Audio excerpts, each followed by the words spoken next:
हे guys welcome. इस video में हम देखेंगे मेथड्स ऑफ कॉन्टूरिंग के बारे में। तो स्टार्ट करते हैं आज की video. Methods of contouring. There are mainly two methods of locating contours. तो कॉन्टूर्स को लोकेट करने के लिए या फिर कॉन्टूरिंग के लिए मेनली दो मेथड यूज होते हैं। एक होता है डायरेक्ट मेथड और दूसरा होता है इनडायरेक्ट मेथड। तो पहले देख लेते हैं डायरेक्ट मेथड क्या होता है। In this method the contours are directly located on the ground. इस वाले मेथड में क्या होता है, जो कॉन्टूर्स होते हैं उन्हें डायरेक्टली लोकेट कर दिया जाता है ग्राउंड पे। The contours can be drawn with the help of horizontal and vertical measurement of the different points located on the ground.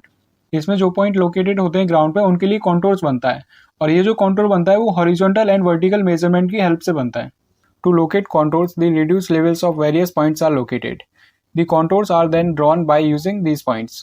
तो कॉन्टोर लोकेट करने के लिए जो रिड्यूस लेवल्स होते हैं, मतलब जो एलिवेशन होता है पॉइंट्स का, उसे लोकेट कर लिया जाता है, और जब हम इन सारे पॉइंट्स को ज्वाइन कर देते हैं तो हमें कॉन्टोर मिल जाता है। This method is suitable for small areas like hilly areas where high precision is required. ये वाला जो मेथड होता है वो सूटेबल होता है स्मॉल एरियाज के लिए, जैसे हिली एरियाज के लिए, और ऐसे एरियाज में जहाँ पे हाई प्रिसीजन रिक्वायर होता है। However, this method is time consuming. लेकिन जो डायरेक्ट मेथड होता है वो टाइम कंज्यूमिंग होता है।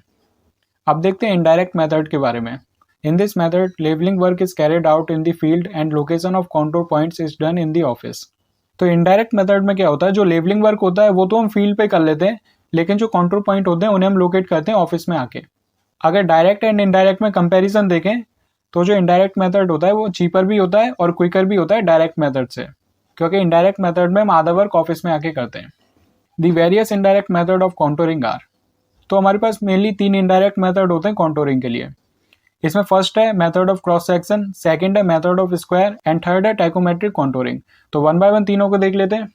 तो सबसे पहले देखते हैं मेथड ऑफ क्रॉस सेक्शन।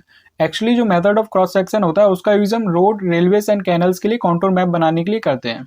और इसमें होता क्या है, in this method along the centre line of the proposed route for a road और रेलवेज और कैनल्स लेवल्स बीइंग टेकन। तो इसमें एक सेंटर लाइन के अलोंग जो रूट होता है रोड का, रेलवेज का या फिर कैनल्स का, उसके लिए लेवल्स ले लिए जाते हैं। लेवल्स अगर समझें तो मतलब पॉइंट्स ले लिए जाते हैं। The spacing of points on the cross sectional lines depends upon the contour interval and the purpose of the survey.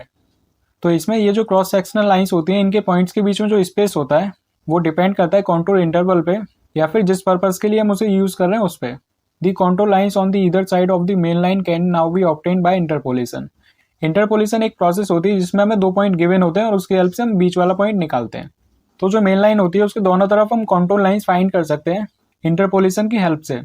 अब देख लेते हैं method of squares. In this method the area is divided into squares.